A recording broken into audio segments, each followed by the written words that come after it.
Hello and welcome to Getting Goosebumps, the podcast where we venture into the spine-tingling worlds of R.L. Stine. My name is Stacy. I am Alison. Boo, I'm Mickey. Welcome to our new listeners and welcome back to those who have listened before. You might be wondering, haven't you done this already? Haven't you covered Welcome to Dead House? It's true, we did. But now we are rebooting our podcast because we think it's been a while and we could probably do it a little better. We'll see about that, though. Yeah, we won't, but we'll try. We're going to try our best. We are starting with Welcome to Dead House, Goosebumps book number 1. We are going to talk a little bit about the book, a lot about the book. And then we are going to dive into the television episode as well. That one maybe just a little bit. But I'm going to start now with a summary breakdown of the book so that everyone can be up to speed, just in case you haven't read it. So, spoilers ahead, but feel free going forward to join us, read the book in advance, and then you can know what we're talking about. We'll be going in numerical order. Press 1 now. Yep. Okay, so welcome to Dead House. The Benson family, mom, dad, Jake, who we get his name and not the mom's name. I'm sorry. Amanda. Weird.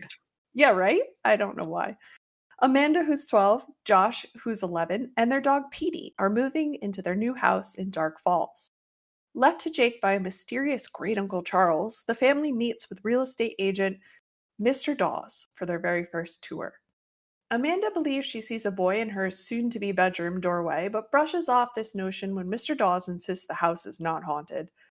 Once they move in the following week, these eerie moments keep happening, and the kids even start having nightmares. The following day, Amanda and Josh meet a young boy named Ray from the neighborhood, as well as a larger group of kids and teens who seem a little strange. Time passes with these new friends, and Petey runs away during the softball game. Amanda and Josh sneak out during the night to find him and search the local cemetery.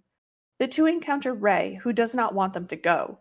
They discover an amphitheater at the edge of the cemetery and Petey, who is now aggressive and stinky.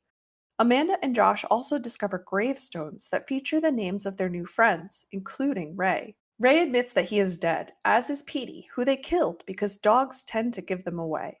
The townsfolk are the living dead, and they need fresh blood. Josh and Amanda are able to defeat Ray, exposing his flesh to a flashlight and causing it to melt. They return home to find the house full of zombie kids. They explain that Dead House is used to lure in fresh blood for the townsfolk once a year, and at one point each of them had lived there and had been the sacrifice. Mr. Dawes arrives, but it turns out that he is also among the living dead. He takes the kids to the amphitheater where their parents are tied up and ready to be feasted on. Amanda and Josh overturn a tree that was providing shelter to the massive crowd at the amphitheater. The zombies are massacred and the family manages to escape. They quickly move out of their home, but Amanda sees a new family pulling in the driveway and possibly Mr. Dawes standing on the front porch to greet them. So that's a brief summary of Welcome to Dead House, but we are going to get into a little bit more details going forward. I would like to know, before we dig in too far, what are you guys thinking? What are your initial thoughts of this book? I like it. Positive. Yeah. I think on the grand scale of neutral being in the middle, bad being on one end and good being on the other, on the good side of neutral. Nice. I suppose. How about you, Alison? I enjoy it. I gotta say, rereading it again, I was a little bit let down. I guess I think I had fonder memories of it than, because we read it not too long ago. What, a couple years? I enjoyed it. I did enjoy it, but if I have to be honest, I liked the episode more. What? Yeah. No. I can't remember where I fell on the book the first time that we read it, but I think going into this time, in my mind, I thought the book was not very good. So this time, once it started picking up, like the action, I actually really did enjoy it a lot. And there were definitely parts of the TV show that I liked more than the book. but not enough. Not enough to make me overall enjoy the TV show more, if that makes sense. I can understand that. I'm looking at our old review before we were actually doing goose reviews. I don't know, reviews. But all I had written was not too bad, enjoyable. So I don't think I felt too strongly about the book then either. But I enjoyed the book. Me? I really enjoyed it. I think I enjoyed it more this time around than I did the first time. I definitely got to kind of embrace the nuances of the haunted house story that I might have, brushed over the first time. The episode was, oh God, torturous for me. I loved the episode. Oh my God. Then I cannot wait to talk about it afterwards. Uh-huh. Before we go into more detail then, thank you for your summaries. Let's talk about the book itself, the physical copy of the book and the cover. I think some of the artwork that is on the Goosebumps covers is just magnificent, and we would be remiss not to discuss it. Totally. When I think about Goosebumps, one of the first things I think about is the covers themselves. The cover art. I think about the original books and how the word goosebumps is literally goosebumpy. Raised. Yeah. Texture. That's the word copy, I'm looking for. I have one of those copies for mine right now, and it's excellent. Yeah, it's got the number on the side. It's got the textured title. Not like those new books. Don't know where you're reading. So when you first look at the cover, there's a big looming house, and the front door is cracked open with light coming out. And there's a light on in one of the windows. And there's a figure in the window. And this figure is like an old man, like an adult hunchback man or something. And in the book, it's very clearly kids. Yeah, it looks like a goblin or something. The proportion of his arms are bad.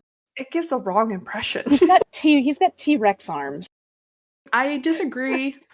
I think that is just because his elbow is hiding behind part of the window, but I see where you would get that. I mean, if his elbow is hiding, that's an angle that his. And no, he's just got T-Rex arms. But yeah, no, the covers are beautiful. I love the play of blue and orange.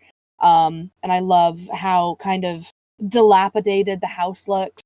But it's not accurate to the book. I don't know who that man is. I don't know what he's doing.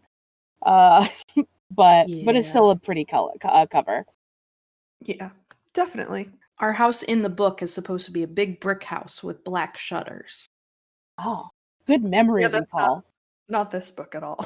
Yeah, not the cover. Yeah. Nope. An old stone pillar, broken down house with a man inside. Maybe this isn't Dead House. Maybe this is just like the neighbor watching the family. Mm-hmm. Oh, I like that theory. It's the only one that makes sense. Yeah. I like it just because it's like, yeah, that could be that. Yeah. Now that we've discussed the cover, we can dive into the book a little bit. We have our cast of characters, which I touched upon, which our narrator is Amanda, and she and her brother Josh are moving with their parents to this house in Dark Falls. So in the beginning, they are going to view the house. The dad has found out that he was left to this house by their mysterious great uncle of some sort that he's never heard of, but hey, free house, who can blame him? Bad parenting. Bad parenting. I would absolutely. Just the beginning. No, I would absolutely. If you don't even lie, if you got a free house, you would move in tomorrow. If someone told me I got a free house from a relative I'd never heard of before, I would say, "Oh, this is a scam." Yeah, I'm glad they go to look at it. Yeah, but they went and looked at it. True. And it was real. I would have been like, yeah, I'll take a free house. I'll take a free house and I'll flip it. Well, I'll keep that in mind if I ever want to dispose of you. I'll just set up an elaborate scheme. Well, joke's on you. You just told me your method. Damn. But yeah, I would take a free house. No judgment from me. Of course. Because the dad wants to be a writer or something, so he's very stoked to be able to just focus on writing. Yeah. But Amanda starts seeing things. She sees a face in the window, or she sees a boy in her bedroom doorway, I think was the first one. Yeah, I think so. It's a little bit different from the book and versus the show. She sees a face in the window from the yard before she ever steps foot in the house. That's the first thing she sees. And then the parents, typical Goosebumps parents. Oh, it's just the wind. Yeah. Yeah, they're not very nice about it. And it progressively, they get more aggressive towards her as they Yeah. go on. Or they're like, knock it off. Just stop seeing. That's my favorite quote in this whole book is when her dad tells her, just stop seeing things, okay? Oh, Yeah, God, that's I love classic. that part. I cackled at that. Just stop it. Stop imagining.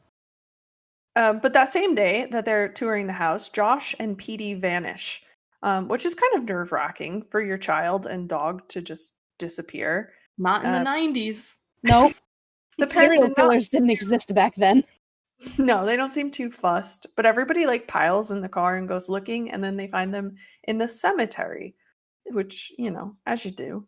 I Yeah. guess. Where's the boy? Cemetery? Yeah, okay. Yep. Makes sense because the dog ran off, I guess, and the boy was chasing him. Well, this also gives us the first glimpse of a goose hanger, like we like to call, where Love a goose hanger.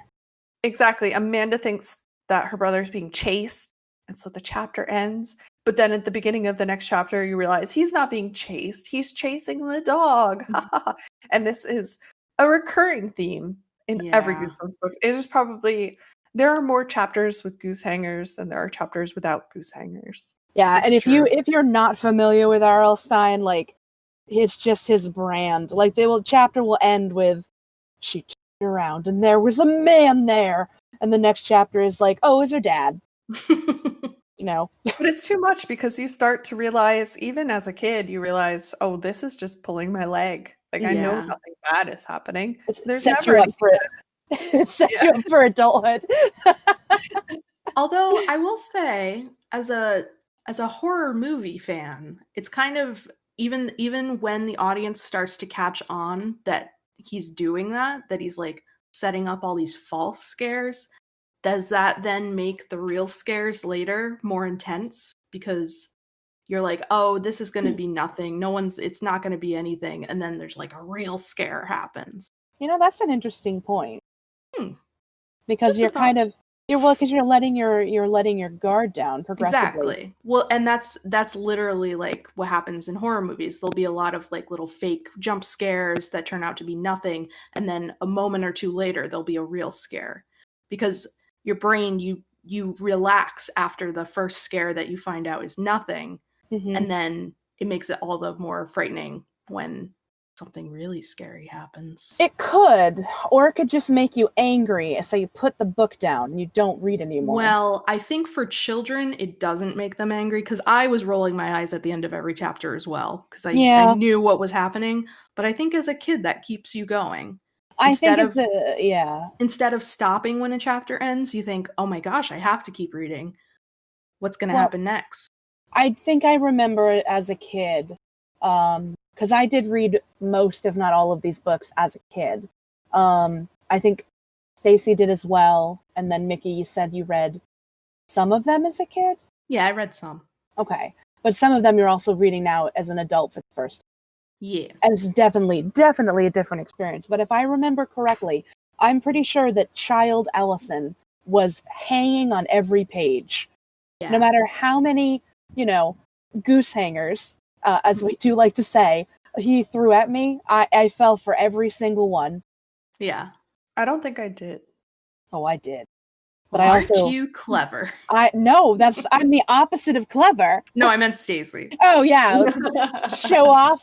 Smart child. Sorry. Ravenclaw.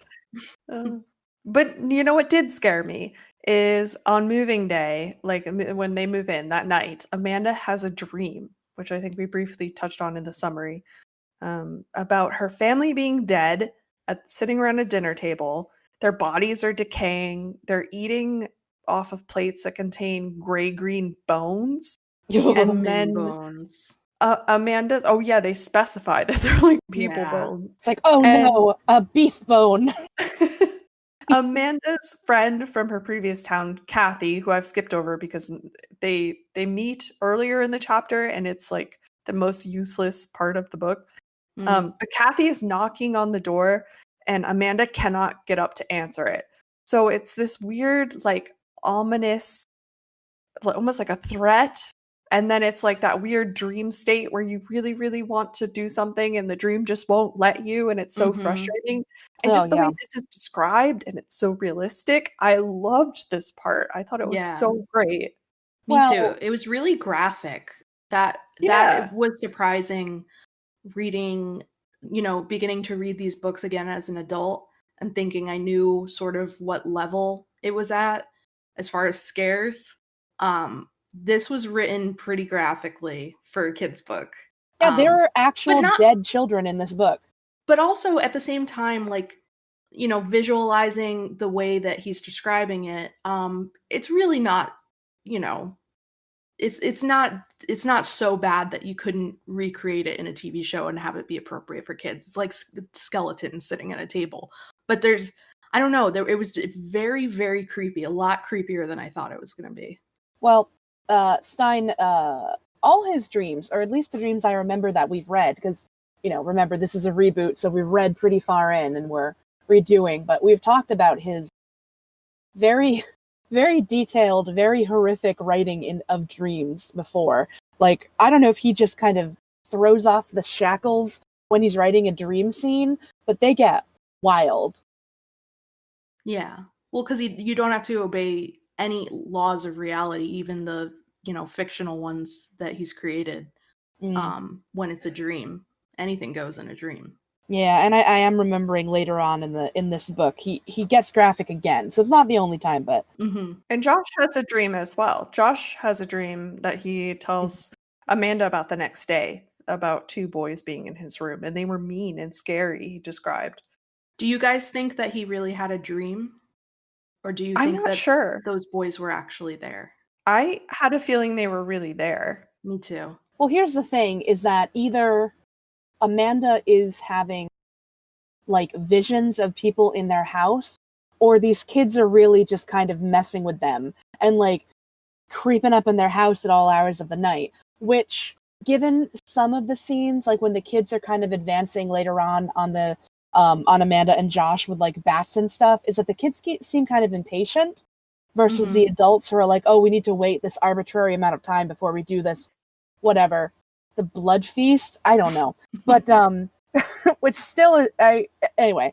But so maybe these kids are really just, like, messing with them, and maybe they're think they are. Yeah, I think they are. I think they're bored. But then, that's a good point, actually. Well, yeah, they don't actually have school, which is something that well, it's summer anyway, so it's convenient. But thinking about it this time, have, like, things that I was able to think about while reading the book, knowing the ending, I was like, so the whole rest of the year, they have to do this, quote, once a year. The whole entire rest of the year, they're just, like, walking playing around softball, being dead, not eating anything, doing nothing. Yeah, it's not a fulfilling life. So no, maybe that's why it takes them several weeks to actually do it. It's because it's like a cat playing with its food. It's like entertainment for a while. Yeah, I definitely think that all of the incidents that Amanda has in the house, I want to understand what the rules are for these living dead people. Are they ghosts? Right? Hold on, let's move forward a little bit, because I want to call them zombies. I don't want to call them ghosts, because I don't think it's not ghosts. We could call them ghouls. We could call them ghouls. But okay, let's move forward a little bit in time. Okay. Because we still have a lot to cover. Yeah. Sure. But so Amanda and Josh and Petey, the dog, go for a walk. And this is when they meet Ray Thurston. And Ray is the first kid that they actually meet. But Amanda recognizes him as what she believes to be the boy she saw in her house, because she's now seen his face a few times. And, like, these things carry on throughout the book, where she, like, hears whispers, or the curtains are blowing and the windows closed. There's weird giggling. Exactly. So they are seeing these kids. But so she actually meets a boy named Ray. And she really thinks he's the boy that she's seeing. And he stresses to her that he used to live in her house. He hasn't been in it now, but he did live in her house previously. And he introduces them to a group of other kids and teens who start to act kind of strange. They, like, circle Amanda and Josh and start to close in on them. They're interrupted by Mr. Dawes, but this is the first kind of glimpse into the world of these kids, that they're super weird. They go to play softball. It's 11:30 in the morning, and I think one of them says, "Oh, we have to stop now because, it's lunchtime. We promised our parents we would be home." But in the end, we realize it has to do with the sun. Obviously, they want to get out of the sun because when they come into contact with light, they melt. Well, there's some real loosey-goosey Yeah.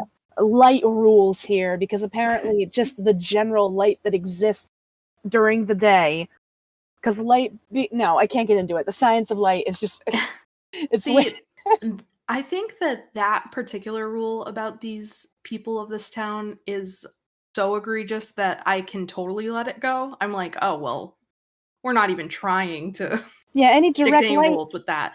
flashlight, It's candle, any bad. direct light, direct sunlight or direct flashlight can hurt them. Okay, I can get on board with that. Yeah, I want to go back to this ghost thing. Yeah, because you mentioned. Sorry, I know you want us to have order, Stacy, but that's not possible. But you mentioned the curtains billowing. So she watched the curtains billowing, and there was nothing in the curtains. They were just billowing. You know what? I figured it out. What? They are zombies, but they can teleport.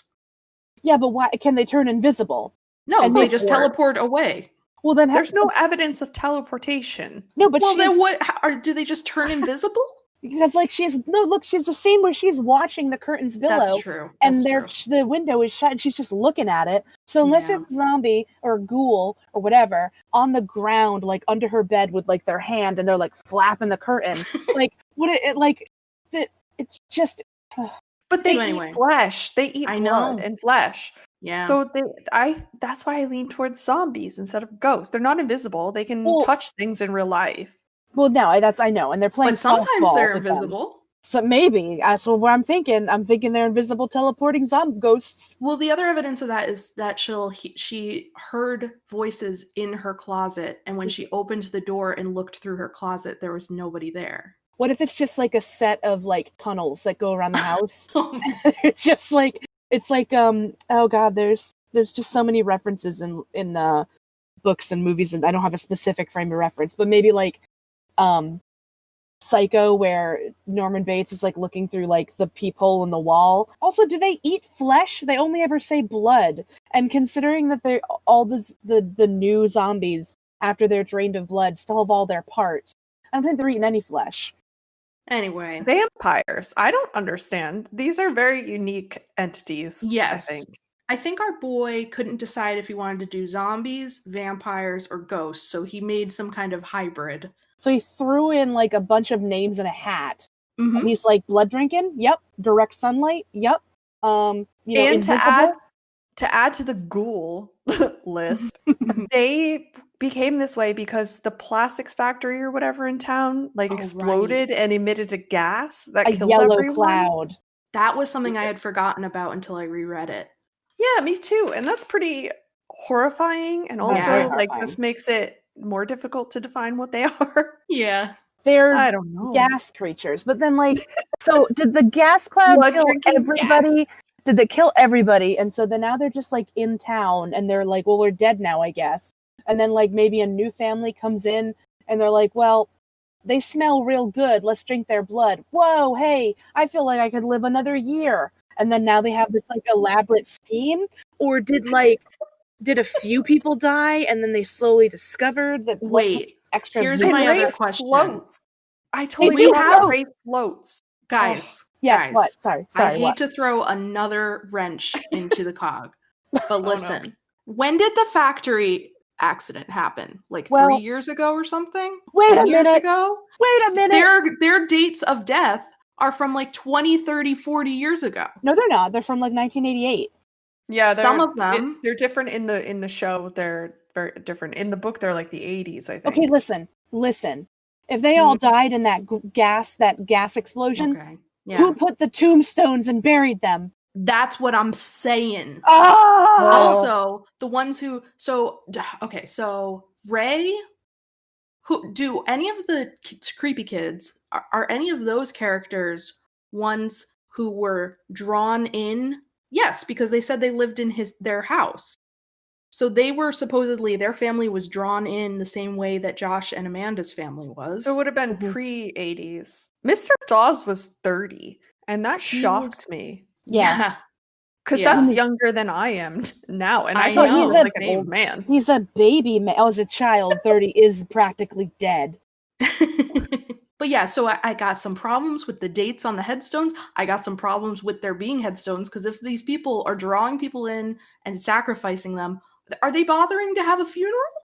They're digging graves and making headstones And for where are these their people? bodies? So, where are their okay. bodies? So, Because are they not in the same bodies? Well, that's okay. So look, I'm looking at the, like, I'm way ahead of where we are, but They when must they're be in the ghosts. graveyard near the end and they find the gravestones with the names on them, Ghouls. Ray, George, which is one of the boys that they meet, and oh crap, where's Dawes's gravestone? Let's talk about that scene then before you let's explain what you're talking about. Because more weeks go on and they play more softball. There's more ghosts, there's more whispers, there's more giggling. And at one point they're playing softball and Pete runs away. So they don't find him. So the kids go out one night while their parents are off having a potluck dinner. You know, what you do when your dog is missing. Yeah. But they sneak out at night and they go searching in the cemetery. They encounter Ray, who really doesn't want them to go to the cemetery, but they do. And that's when they find the gravestones that we're talking about. And this is when Ray admits that, yes, he is in fact dead. They also killed Petey, who's there and super aggressive and stinky, as I mentioned in the summary. So they know something's weird. And he said, oh yeah, we killed your dog because our dog suddenly smells bad. Dogs tend to know, they can recognize ghosts, ghouls, zombies, whatever. So we killed him because he used to bark at them all the time. He explains that the town needs fresh blood. And this is also when Ray attacks Amanda. He like chokes her. He like floats and chokes her. And the description is really bizarre.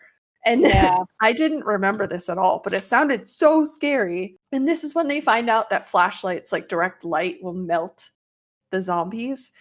Because there's a very graphic scene about Ray's flesh melting off his bones, and it ends in a pile of bones and clothes on the ground. Such a good horrifying I love it. scene. Yeah. His So eyeballs. this is the scene that we're kind of talking about, where everything comes to light and we find the gravestones, and Ray explains that everyone's dead, etc. So go ahead, Alison. Back to whatever you were going to mention. We mentioned, like, well, did they all die at the same time? Okay, so Compton, the realtor guy, the 30-year-old old young guy, he died in 1980. Okay, that's what I was remembering. Karen Somerset died in 1972. So that's the girl that was like the 12-year-old girl. Did she die before the factory thing and then came out of her grave after? It can't be that. But then Ray and George died in 1988, both. They both died in 1988. So I'm like, oh, so two children died the same. Whoa, oh, wait, no. So wait. I mean, I guess that could just be explained as, well, they just brought two families in that year, even though they said they only need one a year. Karen Somerset, so far, seems to be the earliest death. Was she part of the gas explosion and everybody else? But then she must not have been part of the original gas explosion unless the house just was hers originally. It can't be, though, because later on she says, it doesn't hurt to die. Like, we did it too. Like, I was one of I lived in this house. So then, like, it must have happened way before. Yeah. And these people just came after. But it was a plastics factory. So I need to Google when plastic was invented. I think the 50s or 60s is the earliest it could have happened. In 1907 is when the first real synthetic mass-produced plastic came to be. All right, I think there's plenty of time for the factory to have blown up prior to 1970, whatever. Okay. Oh, yeah, I want to say all those people came after then. It must have been then what earlier. happened to the original town people? They're still there, around. probably. Yeah. I guess. We didn't get actual introductions to all the kids or all the other adults in town. I know. In the show there was only like 10 people. Okay, so after Ray attacks, I'm gonna move forward a little bit, and then we can loop back. After Ray attacks Amanda and they murder him if he's already dead, re-murder him. Well, it was an kill him. accident. It was manslaughter. They super Yeah. kill him. They double kill. So they shine a well, Josh shines a flashlight onto his face just to like be like, "What are you doing? You flying?" And then he melts. It was great. So they go back home to look for their parents to tell them about this very traumatizing event that just occurred. But they don't find their parents. They find a house full of zombie kids, zombie ghoul ghosts. And this is where the kids explain that where they are living currently is what's referred to as Dead House. And they, every year, convince a family to move in for the purpose of blood collection. Mr. Dawes shows up to collect them and return them to the theater where he says their parents are, but they happen across his gravestone as well and discover that he is also dead. And that he explains that the yellow gas zombified the town. Their mom and dad are tied up in the amphitheater, which is described as like a big outdoor like theater amphitheater thing. They also don't kill him. They throw the flashlight at his face and they like crack his skull because the flashlight Oh, that's broke. true. So he got like cracked in the forehead, but they ran away from him to the amphitheater. So he wasn't with them. Right. That's true. He did get hurt. And then we don't know anything further at that point. Mm-hmm. So the mom and dad are tied up, getting ready to be eaten by the zombies. But in this sunken amphitheater, above it, is a tree that is slightly coming out of the ground, like tilted. So it's covering all of the zombies that are now sitting there at the amphitheater enjoying the mom and dad show. So Amanda and Josh push over the tree so that it finally collapses and exposes all of the zombies to sunlight. And there is massacre.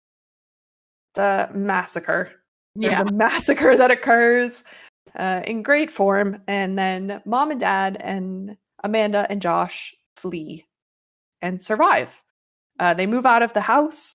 But as they're leaving, Amanda sees a new family pull into the driveway, and Mr. Dawes, who was not in fact dead, just slightly hurt, is there waiting for them. And that is how the book ends. Oh, so Mr. Dawes, I found a passage to say he is with the people under where they put the tree.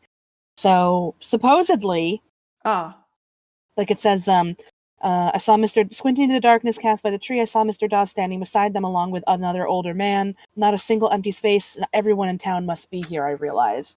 Everyone except Josh. Oh, that's interesting. Yeah. I thought we didn't know what happened to him. Yeah. So yeah, then, I thought he had melted too. I think he did. But yeah. He did a little bit. He lost his forehead. But the whole ending is bizarre. Yeah, when did they have time to contact another family? I know. Maybe they already had one lined up. I'm assuming, Yeah. The end of the book, the last, like, couple pages, the last basic separate paragraph, like, section. It didn't take our parents long to get us packed up and to arrange for the movers to take us back to our old neighborhood and our old house. I guess it's lucky, after all, that we couldn't sell the old place. So they were there. They at least had to be in town for a few more days. There's no way they got movers and everything packed up that day. Yeah. I mean, maybe. I can't. If you're running for your life, maybe. Yeah, but everyone's dead, so why would they still be running? So everyone eagerly piled in the car to leave. Dad back down the driveway, and then Amanda suddenly is like, "Stop!" Says, "I cried suddenly. I'm not sure why, but I had a sudden, powerful urge to take one last look at the old house. As they both called out to me in confusion, I pushed open the door and jogged back to the driveway. Then she stood in the middle of the yard and stared at the house, which was silent and empty. And then she says that she stood staring at it as if she were hypnotized, and she lost track of time. Then the only thing that, like, startled her out of her spell was the sound of another car pulling up in the driveway, where two boys, the same age as their brother, jumped out with their parents, and they didn't even notice her at first, which if I pulled into my driveway and there was a child standing in my yard, I would immediately notice, but okay. And then they're like, "Here's our new house, kids." And then one of the boys noticed her and says, "Who are you?" And she's like, "Oh, I used to live in your house," which is like a running theme throughout the book. All the kids said that. But then she runs back to the street, gets back in the car, and they drove away. but she also thinks, as they're driving away, that she sees Mr. Dawes standing on the porch with a clipboard, but she wasn't sure. So, like, that whole thing is just bizarre. Like, I have no explanation for that. I mean, my explanation would be that this whole time they thought that the direct light would permanently kill the ghouls, but perhaps it just injures them deeply, and then they repair in the darkness and Maybe. can go back about their business. But in the book, Karen Somerset, when she dies by the light, it says thank you. That's true. Yeah. Yeah, see, that's why I thought Mr. Dawes was just injured and not fully. Yeah, maybe Murdered. he just didn't get quite the same amount of direct sunlight as everyone else. Maybe. He does have that big old brim hat. But there's no way I would be able to spend another night there No. after right? all that happened. And it's just Just to like... wait for movers? I don't think so. I would leave all my stuff. And so then it brings in the timeline into question as well, because if there was just like another family scheduled to show up, then that means that in the couple days or the day or whatever that Amanda's family was packing up, that family was already scheduled to arrive. So Yeah, that's what I'm guessing. So they're saying they only need blood once a year, and yet they're having a new family every 3 weeks? Or no, but it took a while. So maybe each family is meant to be there like six months at least. But they were only there for 2 weeks, is what I'm saying. And a few days later, after everyone was, killed by the sun, supposedly, a new family shows up. So that wasn't 6 months. Maybe every person in town needs to eat once a year, but they each need a person to feast on. Well, they should be really specific about that, because that is not fair to their victims. They're lying. Oh, they weren't being fair to their victims? No, they were not being truthful. But it's just like, I guess that's why I don't give this book a glowing recommendation, is because it kind of leaves me with a bunch more questions. Like, R.L. Stine loves a good, like, twist ending, but, like, sometimes the twist ending are just like, oh, okay, but this one is just like, what? My only problem with the ending is that we didn't find out that the dog was actually okay. Oh, and, God, right? And yes. alive, and everything was fine. Mm-hmm. That seemed off to me.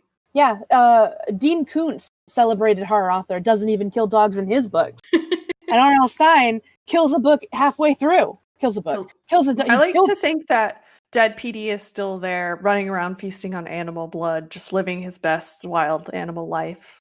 Yeah, I think that's better than being melted. No. Also, that's another thing. If they can survive on animal blood, why don't they just go hunting? Get some deer. Maybe only PD can. Yeah. Because he is an animal. He's a dog ghoul, but not a person ghoul. But humans are animals. Oh. But you know what left me with more questions than the book was the whole book? Episode. The episode. I love the episode. Before we get switched to the episode, Mickey, do you have a fashion report for us? I have a fashion report. Thank you for asking. Oh, so, 90s fashion. Something that, kind of jumps out at me whenever I read an R.L. Stine Goosebumps book is that every once in a while, he will just take a moment to let you know exactly what a kid is wearing. I don't know why.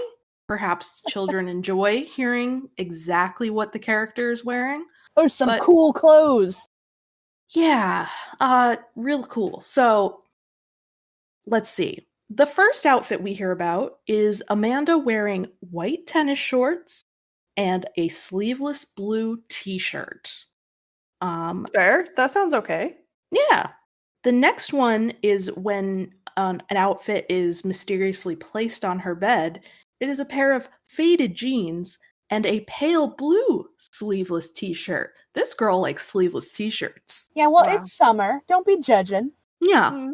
Well, speaking of which, when they meet Ray for the first time, he's wearing a maroon long-sleeve sweatshirt and some black straight-leg jeans. That's super cool. It's very cool. These kids sound pretty hot. Yeah. Sounds sweaty as hell. Oh, and he has a blue baseball cap tucked into his back pocket.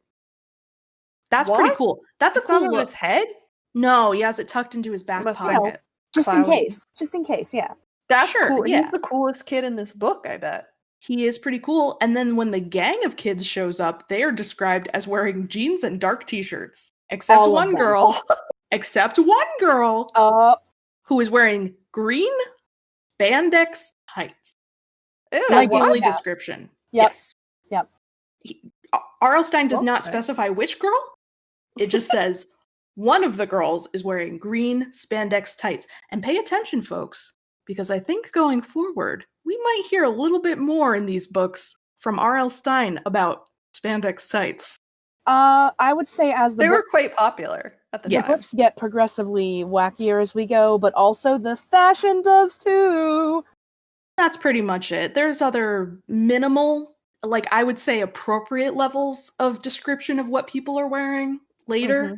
But not the ones that set off my little fashion ding, fashion alert. So those were the fashion alerts for this book. Do we want to get in the TV show now? Yes. Yes, let's venture to the episode. I Two just have episodes. one. Okay, I just have one question. Why the wreath? Great There's question. a wreath. I'm gonna leave it to you guys to talk more about it. I think because you guys enjoyed it, and I'm just like, what? There was a lot of things that, to be fair, there was a lot of things that I think can be explained as better for TV. Yes. Like there were things obviously that they had to cut or change based on it being a TV show. But then Yes. there were just some things that I just don't know. So please tell okay. me your thoughts. On the wreath, I have a few answers for you. First of all, why there was a sort of mystical type object introduced. I think it does make sense to the plot because it gives a reason for the family to have been left alive for so long. Can you Instead of explain just, like, for the softball. listeners? Explain Yes. what the wreath is. So the wreath is what Amanda's mom pulls out of a box on moving day when they're moving in. It is not described very much because we're watching the television show, but it appears to be a Victorian Trash. It's a trash wreath. Well, I'm I It don't does know if look you looked like- closely at it, but it is made of human hair. Oh, is that what it is? Yes, it's like Yes. Ugh. And I did a little bit of research on this. There was the Victorians liked to do a lot of artwork using human hair. It's quick to jump to that it was a mourning item, like you would take some locks of hair from the deceased person and make some artwork out of it. But they would also do this when someone didn't die. It could just be a family heirloom, which is how Amanda's mother kind of treats it. She just says, These are all my grandma hair. yeah, I mean, she doesn't specifically get into that, but you can see if you actually look at it that there are locks of hair in the wreath with like bows and flowers and stuff. So one way or another, it's a family heirloom. Everyone in the family hates it except the mom. And in the show, I think it is introduced as an object to explain why the town doesn't just kill them immediately. I have posted a picture in our Discord channel, and it's real unsettling. Ooh. Yeah, and the one from the TV show has like dried flowers and what I think it's hair, but when I first watched it, I thought it was like condoms. That's what it was. I wish. Yeah, you know those old Victorian condoms. It's protection, don't you see? But yeah, so it's used as a, I guess in the show, it does give a good reason for why the town doesn't just immediately pounce on this family. Like, why even let them unpack? Especially if you need to reuse the house in a little bit for a new family. Don't let them unpack. Just get them. If they used to live in that house, and then after you drink all their blood and they move into another house, I'm assuming. Like, if I were newly dead, I'd already be pissed. If I were newly dead and I had to move all my shit, like, I'd be very upset. Sure. Moving twice? Yeah. No twice, thanks. and I'm dead, like, and I can't move during the daytime because of the sun. Like, no thank you. I'll be very upset. Interesting thing that I liked about the show, I think. I think I need to hear what you guys have to say. Uh-huh. Is that when they first get there, everyone looks like a normal person. And then as time progresses, they start to the zombies start to look more like zombies. Like they lose Yeah. all of their color. They start to see the parts of their flesh is decayed, things like that. And I think that's kind of why I lean towards zombie, because they look like they've actually been infected by like a gas. Like their skin is like or not like a chemical burn. It kind of, it's actually sort of, in some of the scenes, it's actually quite subtle. I'm really impressed, actually, that they went really subtle with it. Like Mrs. Thurston, for example, they could have just made her read completely dead person immediately, right off the bat. But she's just, she's a little bit paler, and she has dark hair, and she wears kind of grayish clothes. And then depending on what scene we're in, how scary it's supposed to be, and how much of a close-up we get on one of these people who live there, you can see that some of their skin is peeling a little bit, or they have really deep sunken eyes, like actual makeup on. And I was wondering, and I think as I was watching the episode, I was thinking, wow, they did a really good job with the makeup on the scenes when it was very subtle. But then in retrospect, after seeing what they did with the dog, the special effect with the dog, where they actually pulled the saturation down on just the dog, I think they did that with some of the people too.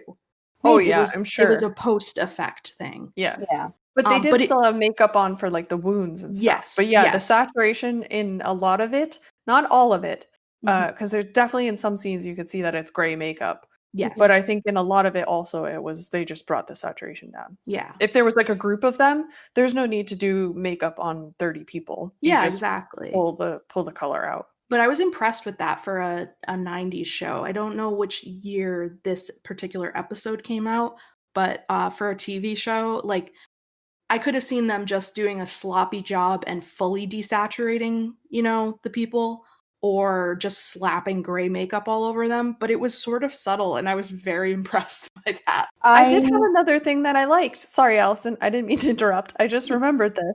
The parents take Amanda seriously in the show. Yes, I was just gonna say that. That was the reason why I like the episode. You both know this already. I can't stand the whole trope of like parents not believing their kids. Like I know, kids tend to be imaginative and monsters under the bed and all that stuff. But like it's just you have a 12-year-old daughter who is like, I saw somebody up in the window of the house that is empty and all the doors are unlocked and that no one lives in. Should we check that out? And in the book they're like, no, you silly dum that's just the wind. But in the show they're like, oh, okay, I'm gonna go get a flashlight and I'm gonna search the whole house. You stay here with your mother. And then like, oh, there's something in your closet. Oh, well, there's a big hole here. I'll patch this the next day. Like, oh, you had a nightmare. I'll stay with you until you fall asleep, says the mother. Like, oh, I loved it. I love good parent representation. Because if anything, that adds to the horror for me. It's not the children like dealing with this alone, and then they can, the parents see the problem and they can fix it. It's that like the parents see the problem too, and they're all victims of it. Like they can't do anything. I do understand as far as it being a children's book why they do that, because the part of the fear is supposed to be you reading it as a kid and being like, oh, well, grown-ups don't respect me. And what if they didn't believe me and something really scary was happening? And that's part of the fear. And I get that.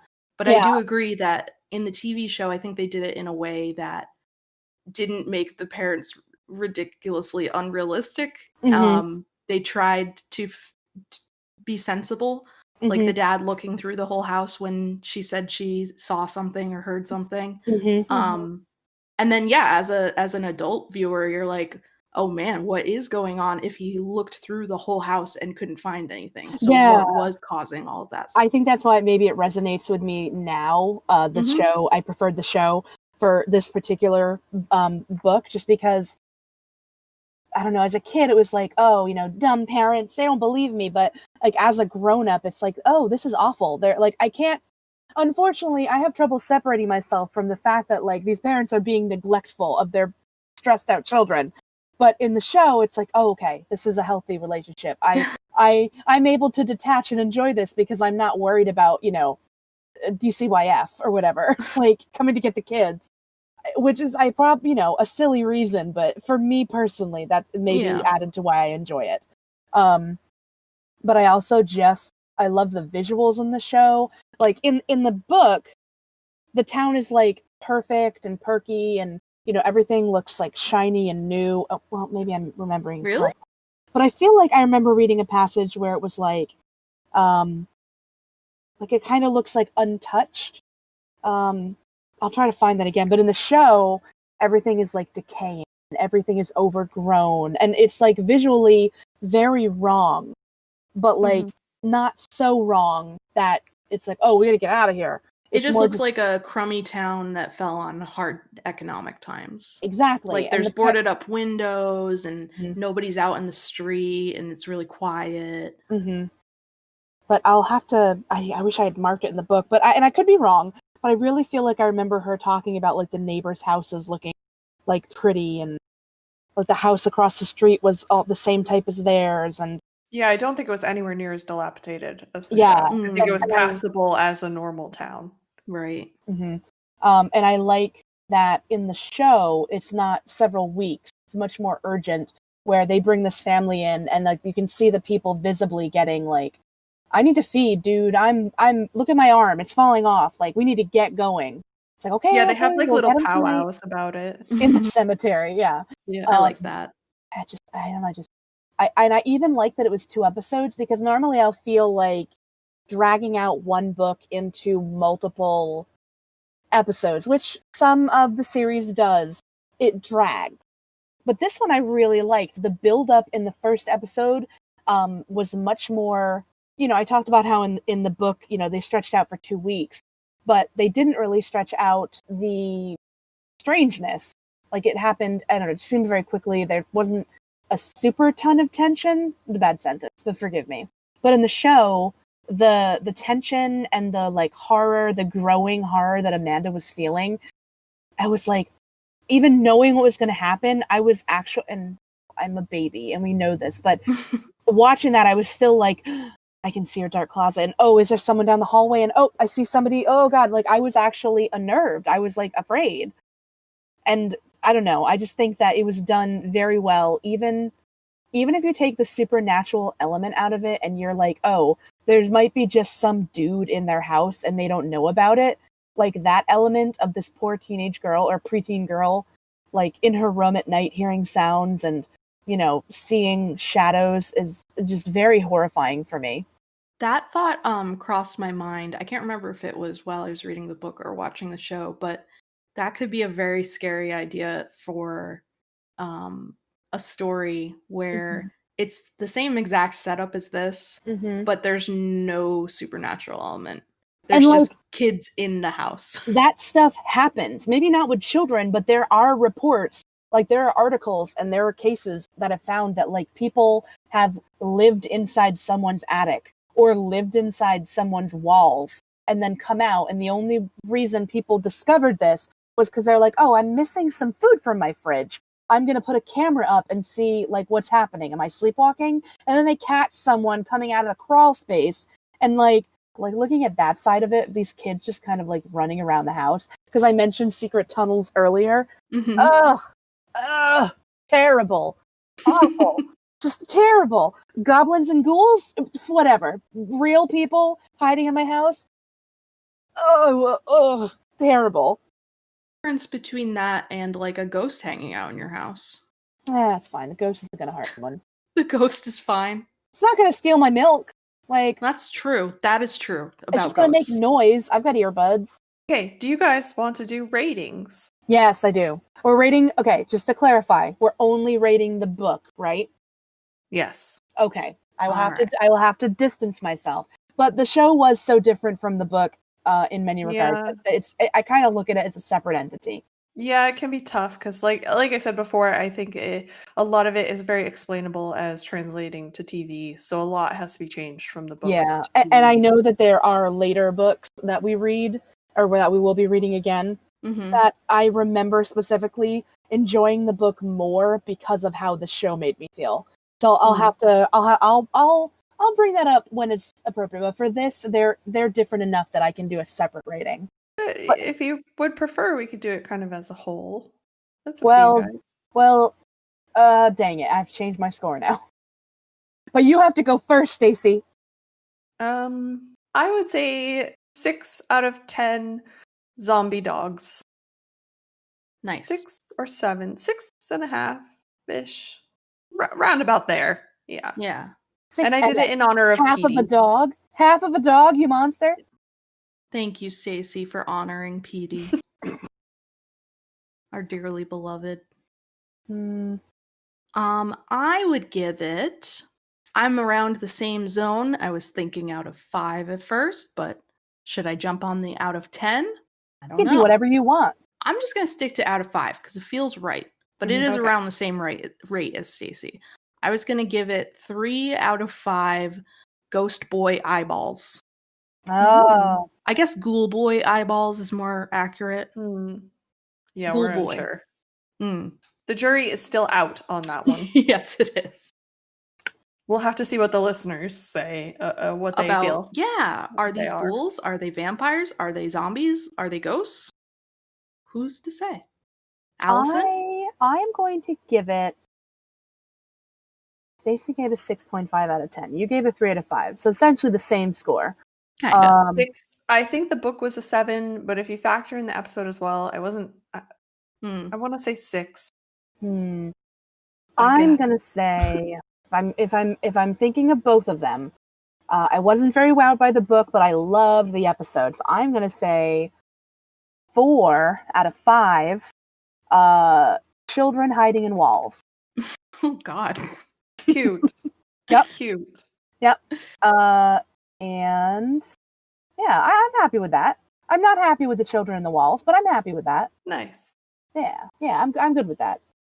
Good. All right. I think we had a good time venturing into this particular spine-tingling world. Tingling. Spine-tingling. There's a listener somewhere who just laughed. Oh, I did want to mention, just in case anyone listening has not watched the show and you're on the fence based on what we said, there is an appearance at the beginning of the first episode and the end of the second episode of R.L. Stine himself. So if the man, if that pushes you over the edge of wanting to watch it, highly recommend. He is a wonderful human being. He's just a character. He's a delight. You gotta see him. Yeah. Go enjoy some time with Papa Stein. Next time, we will be exploring Stay Out of the Basement. So if you're interested in catching up on that, you have some time to read it before the next episode. In the meantime, you can also check out our social media. We are at Goosebumps Pod on pretty much everything, I think. Twitter, Instagram, Facebook. Those are the big ones. Probably mostly Twitter and Instagram. But give us a follow, give us a chat. And don't forget, stay spooky. Bye. Bye. Goodbye.